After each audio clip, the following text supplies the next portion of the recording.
a village at the edge of the kingdom. City guards ask why you come. The hero should make it right.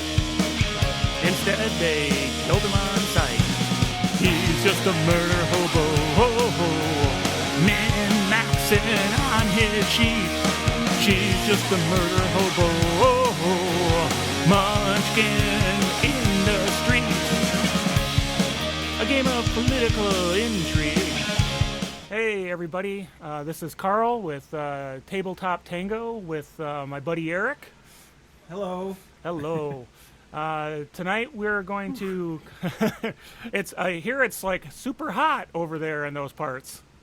Yeah, and I don't have AC, so I'm dealing with like 80 plus. Yeah, let's do this. I got AC going. I'm a little chilly. It's like maybe it's a little too high, you know. Rub it in. All right, I see what's happening. But then I freeze. So what are we doing today? I think today the thing that I have on the screen is probably giving it away. But what we're doing today is social conflicts, networking, and interludes. Yeah, exciting. It's a 3-4. It's a bonus. We're taking a walk on the social side. All the rules that fit on a page that are worthwhile talking about. So yeah, I think some of this obviously like they're not the most complicated systems, but at least our experience in play. And obviously, I think we'll mix in here some player stuff and some GM advice too, if you're a GM. So this will be another one of those combo episodes, I'm thinking. Yeah, absolutely. I think that's I think it'll be more on how do you do it and what's kind of fun and maybe some ways we've used it in the past, because the rules themselves are, you know, these are not the complicated rules. These are the ones that are just kind of fun to throw in, a lot of flavor and kind of fun. So yeah. Alrighty. Yeah, and talking about that as an introduction, I think this is another system where Savage Worlds is like, here's an interesting social elements that you can do for those people who want to play the social character, and they make it a little bit more interesting than just like just a straight persuasion roll, right? Yeah. Yep. Absolutely. So yeah, let's get right into it. Social conflict. So this is like.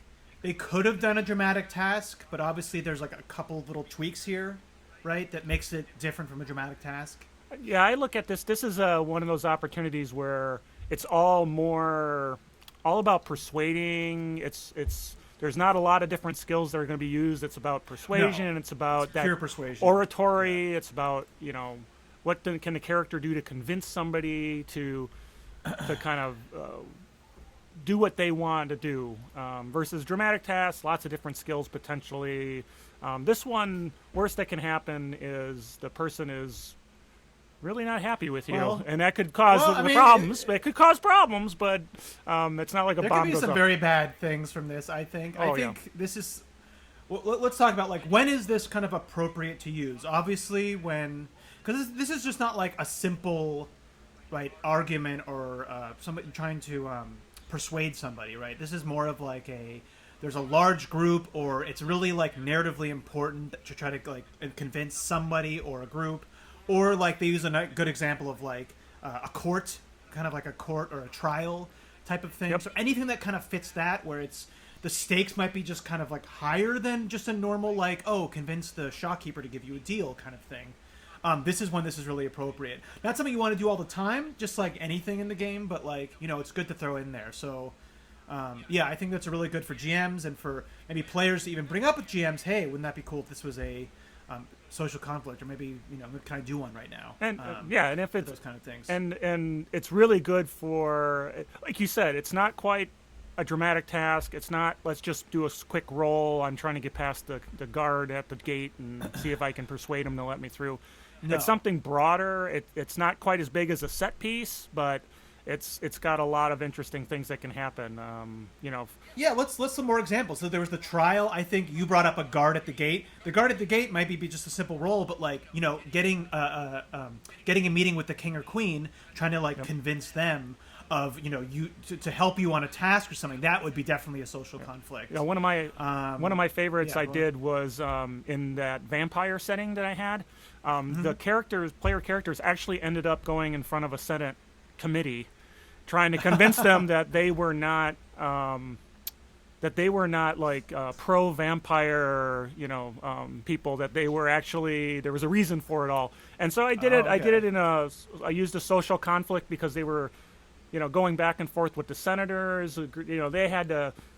You've seen them, right? You've seen those kinds of things where you're going back and forth, and they're really trying to bring them on their side. It was a lot of fun, and it was a great. And the stakes seemed like they were high in that, right? It's not just like the stakes were high. So. Oh, absolutely. Yeah. Let's talk about how it actually breaks down. Right. So, I definitely feel like there's usually, I mean, in the rules they kind of state it as one player. You can always. If you want, you can add multiple players. Usually there's kind of like a lead character, and then maybe you allow one or two people to support them. But it has to be appropriate. You can't, that's something they don't really talk about, but I feel like I've seen that being used. But one person's the lead, and it's 3 rounds, much like a dramatic task.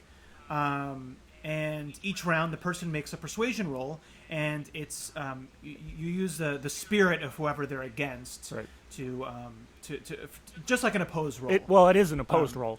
Yeah, it's an opposed roll. Yeah, not just it is a opposed roll. Another thing that you can do if there's actually like, besides just being, that's more for like a passive kind of opposition. If there's somebody like in our example, maybe just convincing the king and queen, you would just be using the spirit of the said king and queen. But if there's like a evil, or not necessarily evil, but somebody that's like a foil to the party, like advisor, say, at that court, then instead of you rolling against the spirit of the king or queen, you would actually be rolling persuasion against the advisor. The advisor would also be using persuasion, like basically they're trying to convince the king and queen that what you're saying is wrong. Or in the case of a trial, it would be the other lawyer, right? So you can kind of go either way with this, depending on the situation. Well, and that's the important thing. It's really think about who's really the person who's your adversary, and use that as your opposed role. Who you're trying to convince is most likely different. If you have somebody who's going back and forth with you on a trial, or in my case of the vampire game, there's senators who are kind of for you, and there's senators who are out there to ask you the tough questions and to get you to trip up. So, so what's the basics of it, right? It's 3 rounds. The characters go back and forth. They make their arguments. They, orate. Is that the right word? And talk orate is the right word. and kind of make their case, talk their piece. And then I usually have them who's opposing them that I'm role playing, potentially the NPC. I'll be making my case. I'll be just as impassioned. We'll go back and forth. I'll ask the tough questions and do that sort of thing, and then we do the roll. And you can, as a GM, one of the important things is doesn't have to be a straight roll. If they give something that's really interesting or it's a great point, you can give them a bonus. If they sort of flop, well, or say something that would be like, they say faux pas to that other party. That's really important. And I think as this is a GM side note, let's put the graphic on the screen, Carl. GM side note. GM. I'm joking. GM side note. GM side note. GM. All right, there you go. That besides just the kind of like good argument or faux pas, like give modifiers either positive or negative for like maybe they did some type of information gathering beforehand and found out some type of information, like using that to their advantage would give them a positive modifier. Or like they use an example of the book, like certain hindrances either of the person they're trying to defend what they're talking about, or that they might have, or, definitely have the hindrances come up in this. So you can get kind of really deep with these modifiers, and that's what makes it kind of interesting. And let's return back to what you were saying with the research. That's another great example of where the whole party can come in. You can have folks who are researchers, people who are a man of science, and the other characters can be feeding information into this person who's now the face person. The face person's out there, but with all this new research and all this information that they've gathered through other means, it makes it that much more interesting. Now, everybody's kind of been involved in the action getting up until this point. Yes, but as far as other players, like I said before, you should definitely limit it to only 1 or 2 support roles at the most. And if they do have other people coming in, then maybe make the faux pas like easier.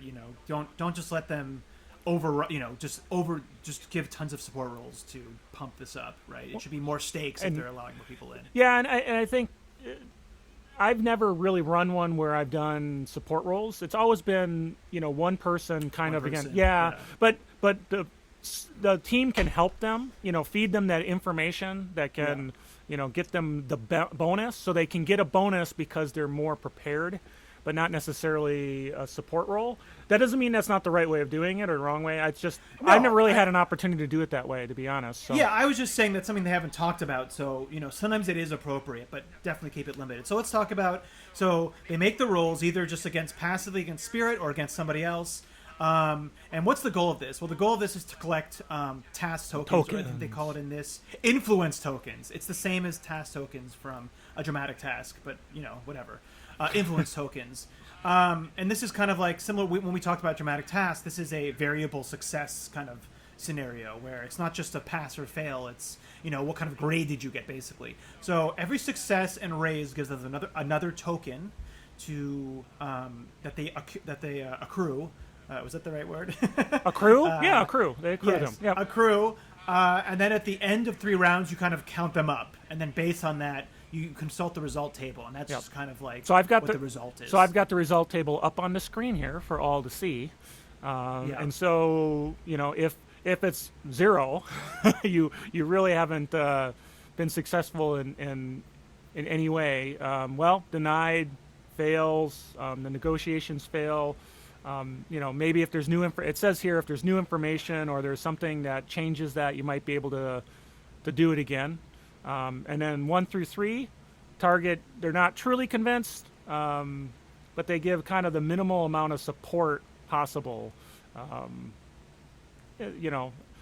guess I call it they begrudgingly agree to do something for you. Yeah.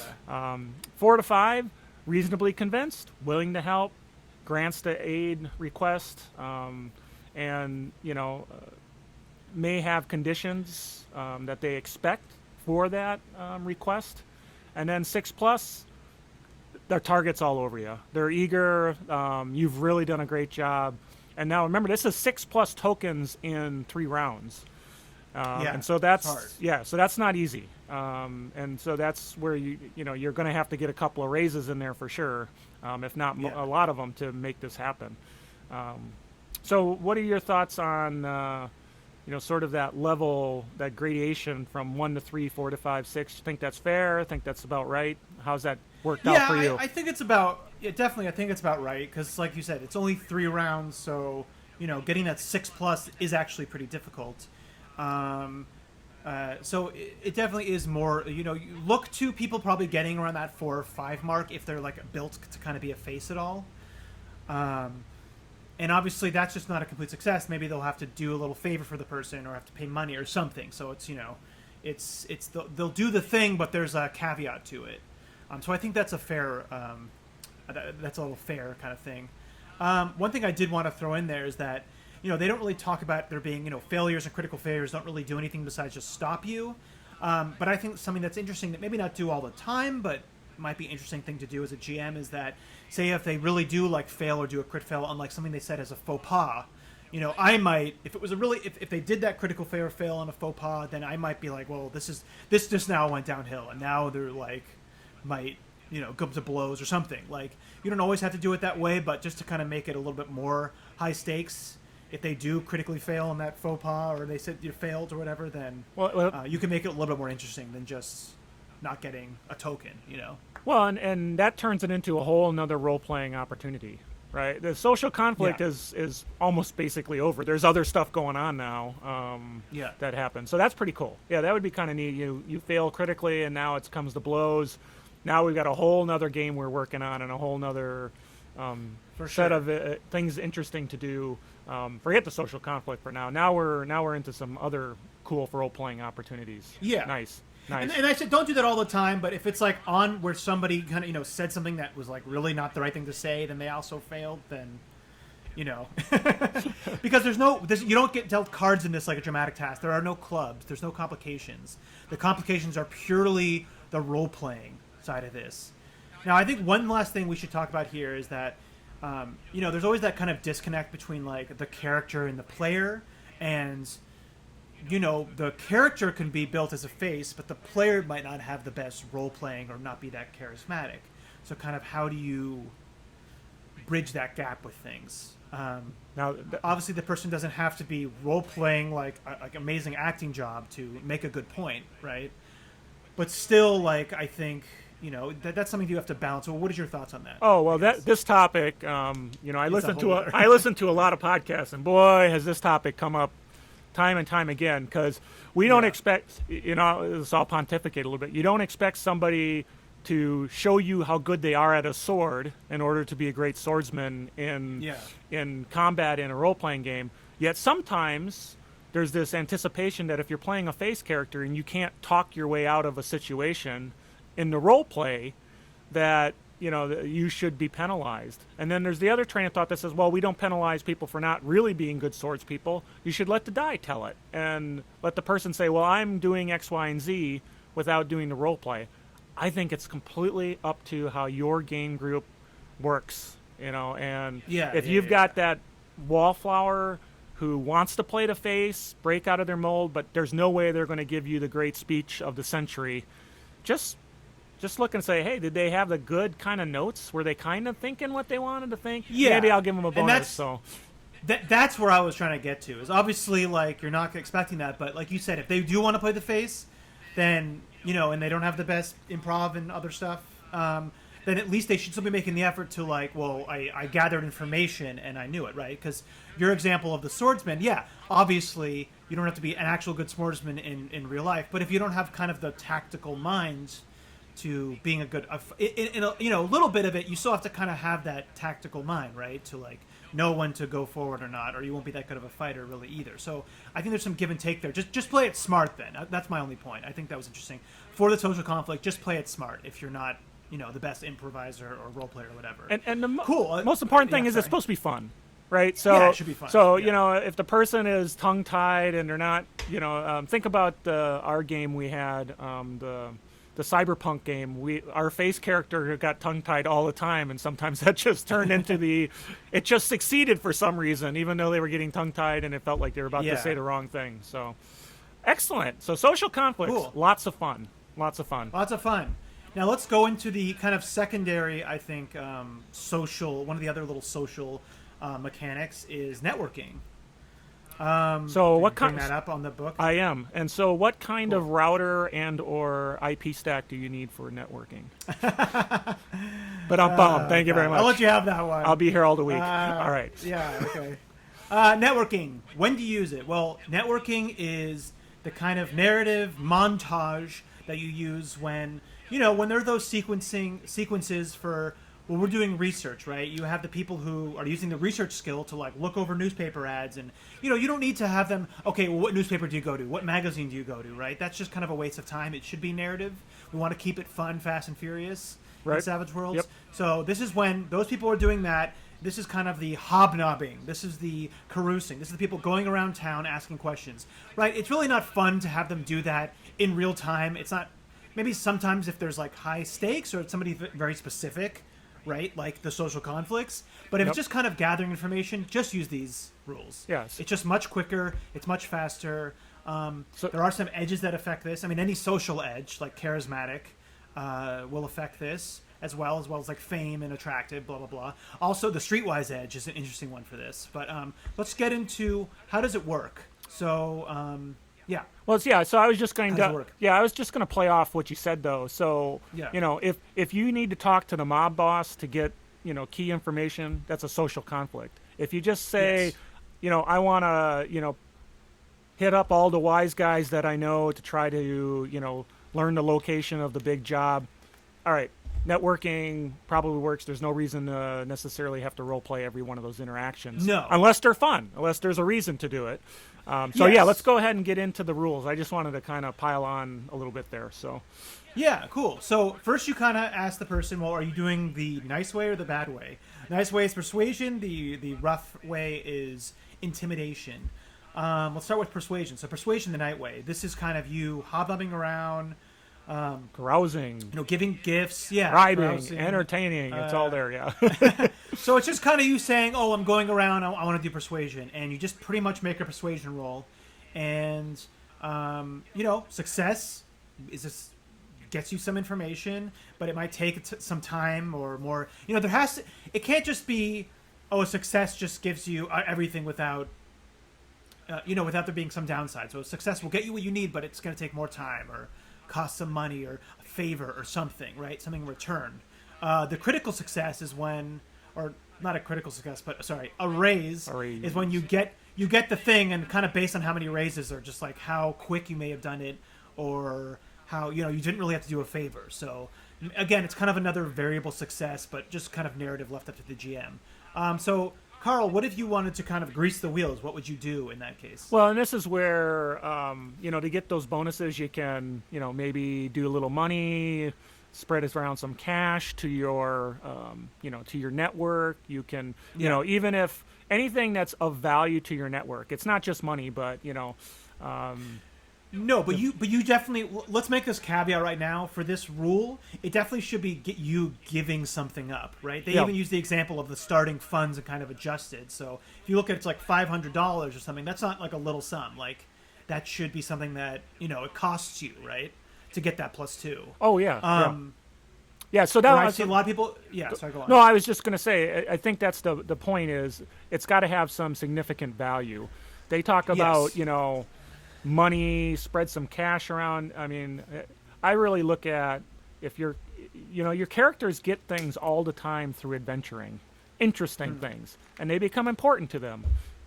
That's a good opportunity to sort of have that thing that's valuable be used in a way that's role-playing and narratively interesting and not just sit in their chest of good holding.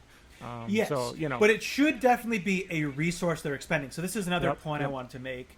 That, like you said, if it's like an item or something, perfect.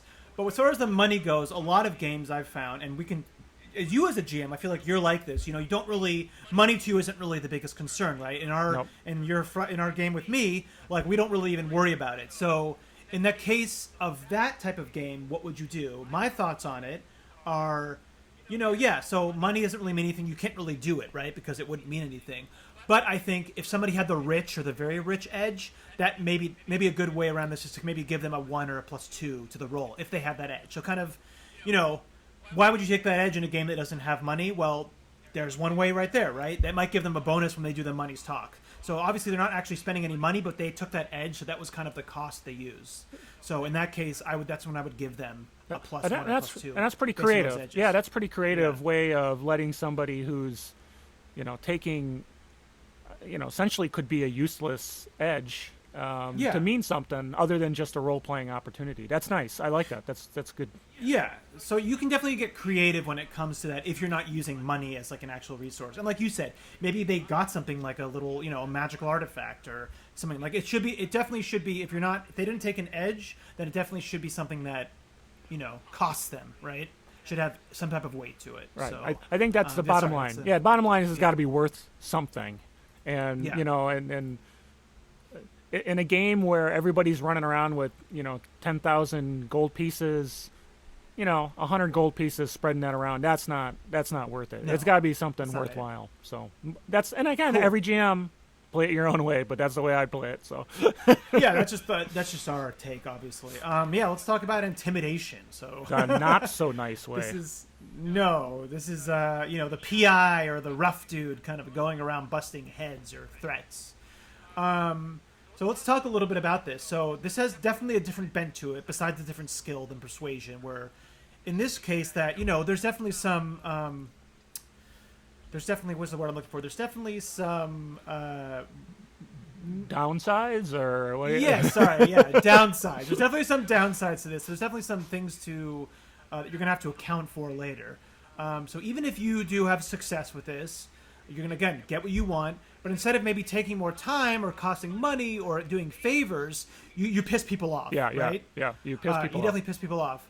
A raise, again, this is, and how many raises are kind of do this, is kind of like maybe you did it faster again, or instead of them, they might have gotten pissed off, but they're kind of too scared to do payback. So in the case of a success, yeah, you'll get the information you want, but the people might cause. It doesn't always have to be them jumping you, right? But it could be like them interrupting with you during another fight, like, or during a social conflict, that person shows up and gives you a negative modifier, right? There's definitely creative ways to get that to come back on the players later. So that low key frenemy you create now. Someone who's one of your contacts, but now is maybe not as taken with you as before. Alienated a little bit, and then that's fun when a GM you bring that back. Because, it's just like using backstory. You bring that little action back to the table later, and it makes it kind of an interesting opportunity.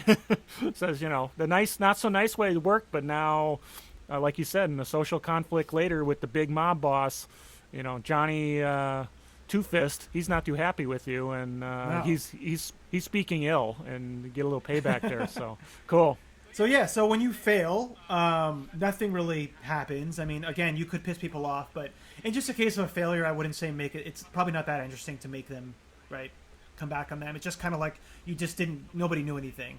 A critical failure, now that's going to be more interesting, right? Yeah, Carl? You get, first off, you get maybe a black eye, bloody nose, bumps and bruises is one way. And then... Which we've talked about, which is basically if you get bumped or bruised, you have to make that athletics roll, and if you fail, you gain fatigue. That can only be improved every 24 hours. And don't ask me don't ask me what episode that's in. I wouldn't even tell you. So just go in the back catalog. I'm sure it's somewhere in combat. That's why I brought it up. Just cool. And then so let's talk about busting heads. So this is kind of the same as Money Talks. This is their version of Money Talk. So what happens when you really want to bust heads? Like, before, it's more you doing threats. This is when you're really, like, getting violent. So what happens, Carl? Well, this is a little fuzzy. It's like, the rule says, I'm just getting more violent. Okay, great. You're getting more violent, but you're going to alienate contacts. You're going to get them pissed off at you. It says for a week, but I think it's whatever narratively is interesting. Week is just, and then you get a +2 roll. Congratulations, but you've pissed some people off.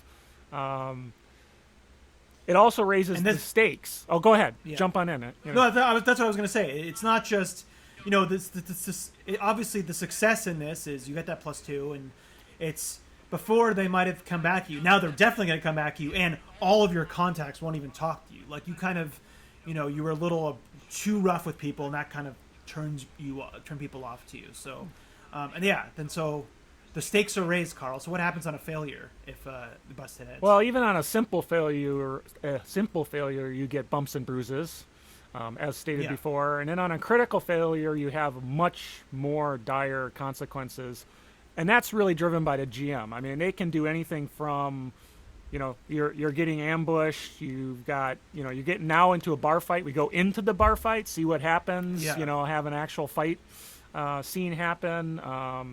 And if I maybe even like an enemy hindrance, right? Yeah, give that, like, you messed up so bad, you were so violent that now that person's they're gonna instead of just the one time they're messing with you, they're repeatedly gonna come at you. They're no longer a frenemy. Now they're an enemy. They're just a straight enemy. Yeah. straight up enemy. So again, that should definitely be like just have the player know, or if you're a GM, that's gonna have. The failure is going to mean something, really going to mean something in this case. Yeah, so you can see that Persuasion, going the nice way, probably has less downside.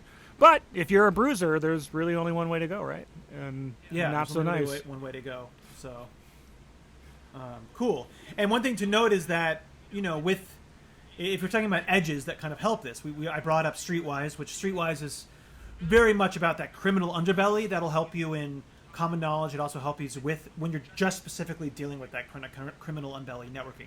Not all networking. I want to make that clear. It's not all networking. If you're networking in a marketplace, right, you're probably not going to get Streetwise. It has to be appropriate when that happens.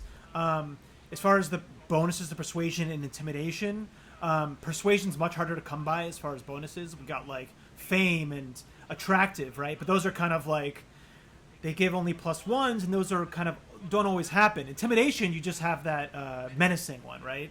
So that's much easier to get that +2. So Intimidation might be like the easier one to do because you have that bigger bonus. So that's just something to think about when you're for characters.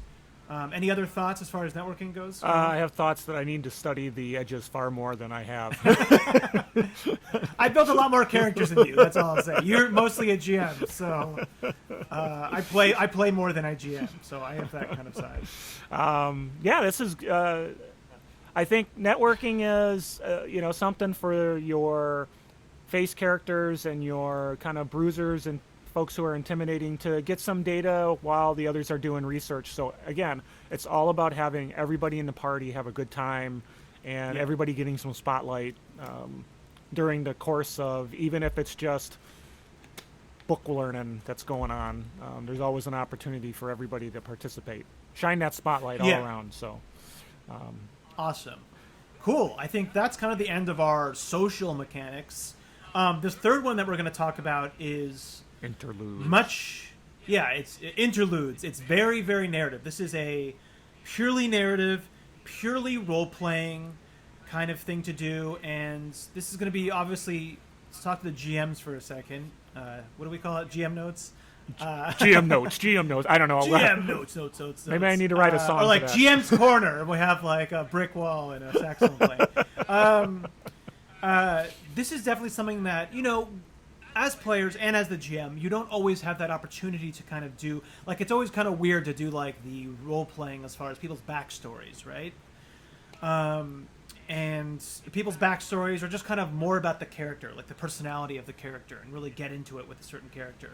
Those opportunities don't always come up, either because the kind of what's happening in the story or the players don't really find a way. This is a really, really, really, really good system just to give, it doesn't go overboard. It's only like a tidbit. It's not going to interrupt the action that much. It's just to kind of give a piece of a certain character, either their backstory or just kind of like a window into their psyche or a window into their personality, something, right, about a certain character. It's really I look at it as kind of a Kickstarter for some role play opportunities. It's. I hope I don't do interludes nearly as much as I probably should, but people are interacting and they're learning about each other and things are coming up. That's great, but this is a little Kickstarter. Through your downtime, we're all taking collective breath after something in the story. Let's just throw out a card and kick the story off. Let somebody talk a little bit about their backstory or some things that happened during their travels or what the character's been doing while they're not been adventuring. It's a good little kickstart. That's how I think of it. And I really think it even almost forces people to make more stuff about about their character, right? It's not just like they're recounting from their backstory. This could also be something where they didn't even think about it before, and now they kind of have to make something up. So it's kind of even fleshing out their characters even more. So let's talk about when is actually the best time. You brought up downtime, right? They're just hanging out, chilling, whatever. I think personally, I feel like the best time to use this is during travel, because there's often like we're traveling and you arrive at the place, right? So this is a kind of a good way to break up and to give it that feeling of we traveled, and this was something that kind of had like a little vignette during that travel. Mm-hmm. So to me, that's when it's best served. But yeah, downtime is certainly when we say downtime, we mean something like.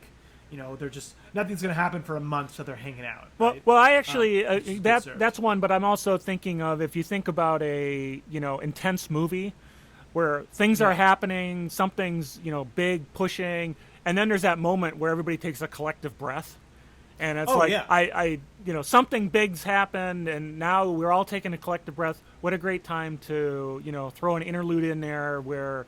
Having the conversations just like we, in movies all the time, right? It's not going from one scene to another. There's a time where it's like, the characters are, under the bridge, catching their breath, and suddenly, the backstory, a little bit of backstory gets revealed as to why kind of in that situation. And then we get on to that new connection that was made now plays into the next scene. So there's downtime in the sense of we've accomplished an adventure. What are we doing during, now we've got a month to do other things. There's downtime between, sort of that emotional roller coaster that you had in the story.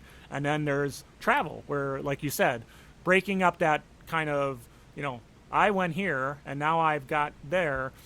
It's more interesting than here's a random encounter of a monster in the woods. It's much more interesting, I think, than that. So, Yeah. So just my Awesome. kind of my thoughts on it. No, that's perfect. Yeah, I think that is another good point. Is that like that narrative break when you don't just want climax all the time, right? And adrenaline, you need to take those breaks. That's a really good idea to use this. So let's talk about how functionally, mechanically, it works.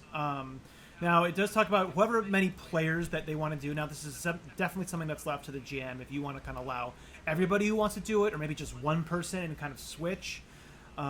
You shouldn't always force somebody necessarily to do that. Kind of, is it okay? And then, people can roll to see if it's just one person. There's a lot of different ways to do this, but basically, whoever wants to, whoever's chosen, they pull a card from the deck, and then that kind of decides what their thing is, right? Yeah. So I've got that. Yeah. I've got the sidebar on the side here for the interlude. So where spades, hearts, diamonds, clubs kind of drive the, sort of what's. I guess that's seed. I guess the I'm not sure what the right term to use, but the story seed or the, For sure. Now, one thing I think that's interesting about this, and basically all it is they pull that card, they get this certain what am I'm spacing out. The certain spades, hearts. Help me out here, Carl. Suit.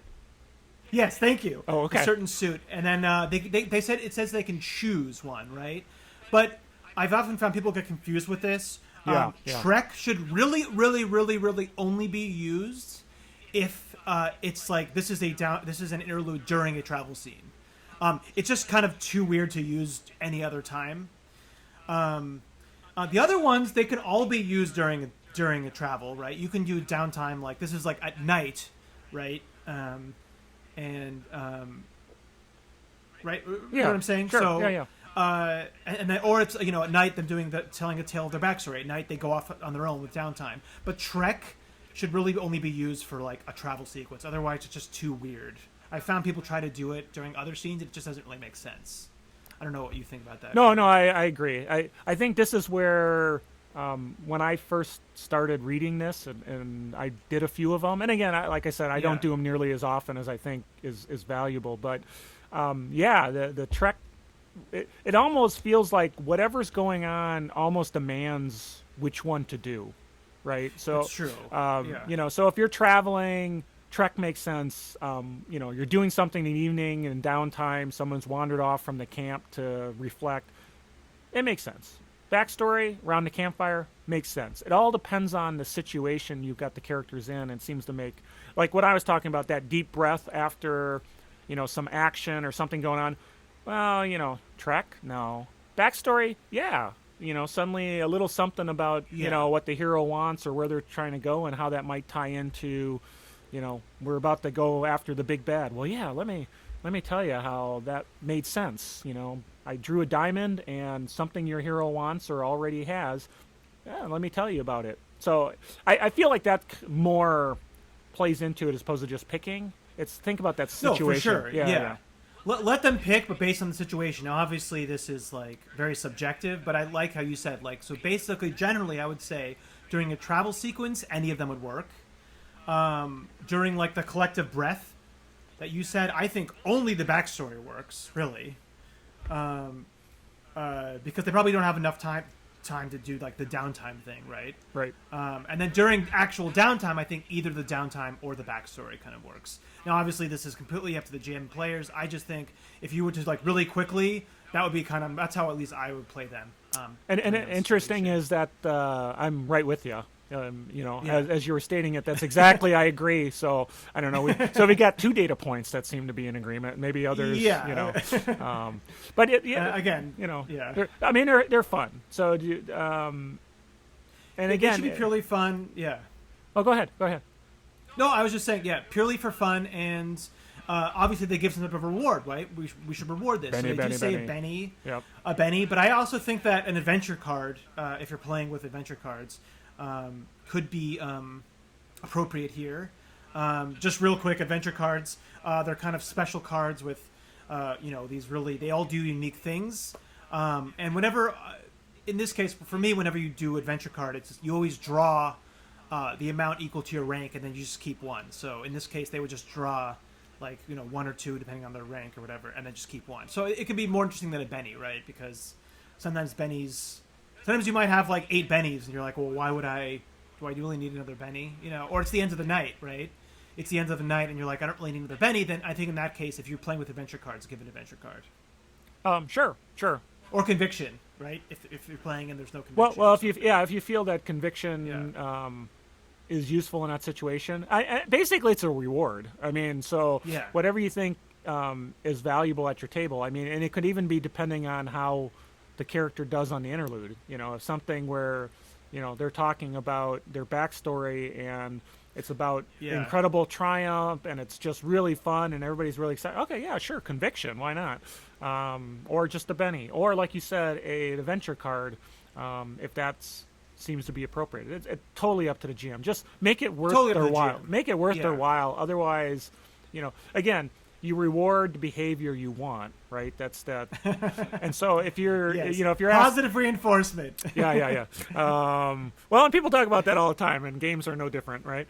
No. So, give them something that's valuable, and if a Benny's not valuable in your game, then nobody's going to want to do anything. Something else. Yeah. Use something else, right? It's so cool. Interludes are neat. Like I said, I don't use them as much as maybe I should. Because I've been really fortunate. I've had a lot of good players who sort of run their own interludes constantly. There'll be downtime and they'll talk about how they're reflecting and things they want to go do and all that. And it's like I didn't even have to draw it out. So I should do much for sure. I just think obviously, and like I'm big into role playing, but I think still the nature of Savage Worlds being that fun, fast, and furious.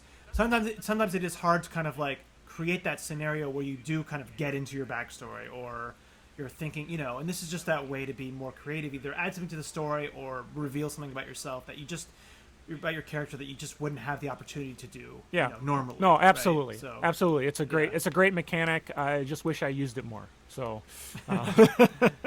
New Year's new half-year revolution. Half year's resolution, using Interludes more. My stuck in my bunker resolution. So, all right, cool, excellent. So we covered the 3 things we really wanted to cover. Really cool stuff. So, I'm not sure how long we've been doing this, but it certainly has not been an hour. I think so. No, I think these were all kind of shorter mechanics. They didn't need a lot of explanation. I think it was just kind of like our practical experience with it. And again, some of those GM tips. Again, these are things that shouldn't be used all the times, right? But when they're appropriate, they're great to, you always want to, Savage Worlds is giving GMs all these tools. And even as a player, you can always kind of request these sometimes. I mean, it depends on how open your GM is to that stuff. But these are just more tools than that tool bag to kind of break up the normal action, right? Of just exploration combat, or just role-playing combat, right? These are just really kind of ways to throw it in there and just mix it up. And I feel like that's the true strength of Savage Worlds, is that they have all these different systems that are quick, but that do really make the game more dynamic and make it more interesting and kind of inclusive for everybody. Right, and you can plug them in or unplug them as it makes sense to do. And that's as part of the book. That's why they put it in the adventure toolkit. It's something you can pull out that makes sense. We talked about dramatic tasks. We talked about interludes. There's social conflicts. Chases. All these things that kind of are pieces that you can take advantage of to, kind of break up from the... all these kind of break from the, I want to do a thing, let's do a roll. I want to talk to this guy. Okay, let's roll persuasion. Good. You failed. You succeeded. Nice. No, let's do social conflict. Let's go back and forth. Or networking. It all is really interesting. So I'm kind of babbling here, but it's a toolkit that you can take advantage of. It's the heat. For you, it's the heat. For me, I'm like cold. I'm almost too cold. Awesome, man. Well, I think this was a cool episode. These were fun things to do. Any other final thoughts? I think just like with every tool, use it appropriately. Don't overuse it. Not everything is a social conflict. Not everything is a dramatic task, right? So just keep, again, fast, furious fun. Keep the game moving, and make that narrative fun for all the role players. Cool. All right. All right. Well, this has been Tabletop Tango again. I'm Carl. I'm Eric. And good gaming. Keep it going. All right. Be safe out there. Be safe out there.